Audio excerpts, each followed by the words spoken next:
Қайырлы күн, әріптестер. Келесі сабақ білім алушылардың шығармашылық жұмыстарын бағалау критерийлерін әзірлеу. Бірінші, бағалау дегеніміз не? Соған тоқтала кетейік. Бағалау бұл белгілі бір нәтиженің, әрекеттің немесе өнімнің сапасын, тиімділігін және деңгейін анықтау процесі. Бағалаудың негізгі мақсаттары нәтижені анықтау, кемшілікті табу, жетістіктерді көру, алдағы жұмысты жақсарту. Оқушы қандай да бір өнімді жасау барысында соңында рефлексия, бағалау ол міндетті цикл болып табылады. Себебі атап өткендей, оқушы өзінің жасаған өнімін жақсы жақтарын бірінші мақтау арқылы естісе, екінші сыни ойлау жағы, яғни қандай да бір кемшіліктерін басқа адамнан есту арқылы одан әрі келесіде өнім жасау барысында одан әрі өнімнің сапасын арттыруға жұмыс жасайды. Және де сол процесс барысында жасалған өнімнің соңында нәтижесін көре алады. Бағалау деген не? Мысалдары айта кететін болсақ, мектепте оқушының білімін тексеру, баға қою. Бағалау көп жағдайда тапсырманы орындап болғандықтан, және де қандай да бір жоба, қандай да бір іс-әрекет жұмысты жасағаннан кейін соңында қойылатын баға. Бұл жерде цифрмен ғана белгіленбейді, адамдардың айтылған пікірлерін, шешімдерін талқылау арқылы да бағалау жүргізуге болады. Жұмыста қызметкердің жұмысын талдау. Бұл жерде де қызметкерлердің басқа әріптестері өздерінің тәжірибесі бойынша ойларын талқылайды. Өнімде сапаны тексеру. Бағалаудың түрлері. Сабақ барысында бізде екі түрлі бағалау бар. Біріншісі формативті бағалау, қалыптастырушы, екіншісі суммативті бағалау, қорытынды бағалау. Формативті бағалау өздеріңіз білетіндей күнделікті бағалау үнемі өтіп отырады. Сабақты күнделікті соңында оқушыларды сол күннің нәтижесі бойынша жасаған іс-әрекеті бойынша бағалаймыз.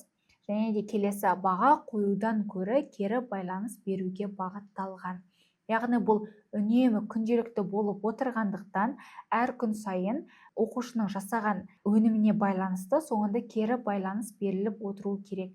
Себебі прогресс көру үшін оқушы біріншісі уақытта дұрыс емес жасаса, төмен бағаласаңыз, келесіде сол сіздің берген кері байланысыңыздың әсерінен ол біртіндеп сапасын, өнімнің дамуын одан әрі жақсы көрсеткіштер көрсету арқылы ол жоғары формативті бағалауды қалыптастырады.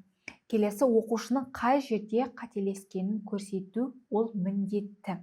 Себебі сол қателік арқылы оқушы одан әрі жақсы өнім жасауға ынтасы артады, жақсартуға мүмкіндік береді. Яғни формативті бағалау бізде бір күні жақсы баға алса, келесі күні жаман баға, яғни жаман баға ол сол қалпында қалып кетпейді, яғни келесі күні одан әрі жақсартуға мүмкіндік береді. Келесі суммативті бағалау, бұл қорытынды бағалау болып табылады. Белгілі бір бөлім немесе 90 соңында қойылады. Яғни күнделікті жинаған ақпараттар бойынша соңында оқушының қандай деңгейде сол бөлімді білетіндігін тексереді. Бұл қорытынды баға қойылады. Көп жағдайда суммативті баға 70-50 аралығындағы процентте жүреді. Нәтижені тіркеу үшін қолданылады. Оқушының ең соңғы 90-дық бағасына көптен көп әсерін тигізеді. Бағалау бұл нәтиженің үнемі қаншалықты жақсы екендігін анықтау және оны жақсартуға көмектесіп отырады. Формативті бағалау бұл үйрену үшін болса, суммативті бағалау нәтижені анықтау үшін болып табылады. Критерий деген не? Критерий бұл бір нәрсені бағалау немесе салыстыру үшін қолданылатын нақты өлшем немесе талап. Сонымен қатар, қандай талап бойынша бағалаймыз деген сұраққа нақты жауап ала аламыз. Мысалы, эссені бағалау үшін қандай критерийлер болуы мүмкін? Мазмұны, грамматикасы, құрылымы. Яғни атап өткендей, бағалау барысында біз критерий қою арқылы оқушының деңгейін және де қандай критерий бойынша бағалау керектігін көрсетеді. Бұл барлықтарыңызға түсінікті деп ойлаймын. Критерийдің маңыздылығына тоқтала кететін болсақ, бағалау процесін нақты, әділ және түсінікті етуіне көмектеседі. Негізгі маңыздары әділ бағалауды қамтамасыз етеді. Барлық адам бірдей талап бойынша бағаланады.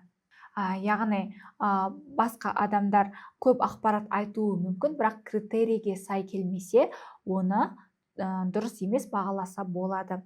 Себебі критерийде ол сұрақтар жоқ деген секілді. Нақты талап қояды. Не істеу керек екендігін алдын ала белгілі болады. Яғни критерий арқылы оқушы қандай сұраққа, қандай өнім жасау керек, қалай жауап беру керек, қалай жұмыс жасау керек деген секілді сұрақтардың барлығына жауап таба алады. Түсініктілікті арттырады. Қатысушы өз нәтижесінің не үшін солай бағаланғанын түсінеді. Егер қандай да бір оқушыда сұрақ болатын болса, сол критерийлерді оқу арқылы өзінің қателіктерін түсіне алады. Яғни өзін бағалауға көмектеседі. Адам өз жұмысын критерий арқылы тексере алады. Жақсартуға бағыт береді. Қай жерде даму керек екендігін анық көрсетеді. Өзін бағалап көргендіктен, критерий бойынша кейбір жерлерде сай емес екендігін көргендіктен, сол арқылы қажет ақпараттарды одан әрі іздену арқылы толықтыра алады. Шығармашылық жұмысты бағалау критерийлері. Шығармашылық жұмысты бағалау кезінде нақты бір ғана дұрыс жауап болмайды. Сондықтан бағалау критерийлер арқылы әрі нәтиже мен процесті бірге ескере отырып жүргізіледі. Негізгі критерийлер идеяның жаңашылдығы, креативтілік, дизайн, орындау сапасы, функционалды болып табылады. Бағалау кестесі. Яғни біз критерийлерға бөлетін болсақ, бірінші идея, дизайн, сапа деп бөлетін болсақ, оны жоғары, орташа, төмен. Яғни оқушыға қандай баға қою қажеттігін көре аламыз. Мысалға идея. Егер жоғары болса, ол ерекше болу керек. Орта болса, яғни қарапайым. Ал төмен болса, әлсіз. Яғни идеяның басқалардан қаншалықты ерекше, қарапайым, әлсіз екендігін көрсетеді. Дизайн. Яғни үйлесімді. Түстер бір-бірімен үйлесімді болу керек. Не болмаса қандай да бір материал қолдансаңыз, яғни ол тағы да бір-бірімен үйлесімділігін көрсете аласыз. Орта, яғни дизайны орташа екендігін көрсетсеңіз, төмен сәйкес еместігін көрсетеді. Сапа бойынша бағалайтын болсақ, жоғары, яғни сапасы жоғары болу керек. Орта, орташа, ал төмен. Бұл кесте мұғалімге өте ыңғайлы құрал. Бағалау тек соңғы нәтижеге емес, оқушының ойлау процесі мен еңбегіне де негізделеді. Бұл жерде мұғалімнің рөлі түсіндіреді, бақылайды. Ал жобалық оқу әдісіндегі мұғалім бағыттайды, сұрақ қояды, қолдайды. Мұғалімнің рөлі фасилитатор. Осы бағыттағы жобаның мысалдарына тоқтала кететін болсақ, ұлттық стильдегі сувенир, яғни оқушы осы жобаларды жасау барысында мұғалім бағанағы кесте арқылы бағалай алады.